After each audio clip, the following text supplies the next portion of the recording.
There's Something in the Barn is a horror comedy film about a family of Americans who are having a rough time. We don't really explore their jobs or why they're in Norway, but this family man has lost his uncle in the film's opening. He was trying to burn down the barn because there are barn elves there, Norwegian mythical folklore.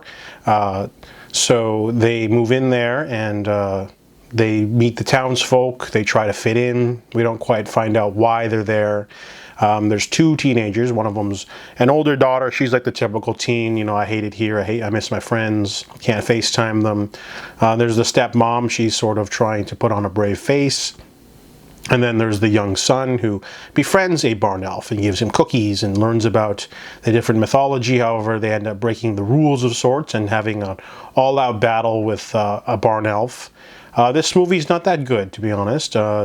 It's supposed to be one of two things, either scary or funny.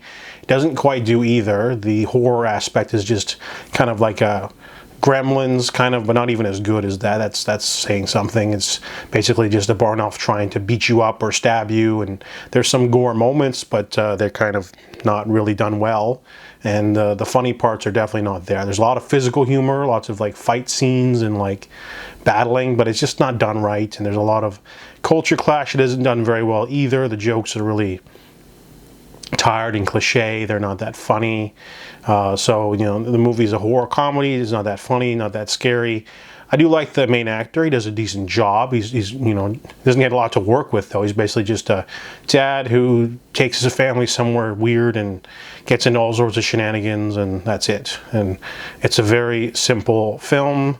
Not a lot of plot. You can definitely tell the movie was like trying to reach that 80-minute mark. It was definitely reaching. It had no story to whatsoever, and overall not much character development either. There's a little bit for the daughter and the stepmom, but not enough to sort of carry the entire film. So this movie doesn't have much of a theme. It's not that funny, not that scary. So I gave There's Something in the Barn a 3 out of 10.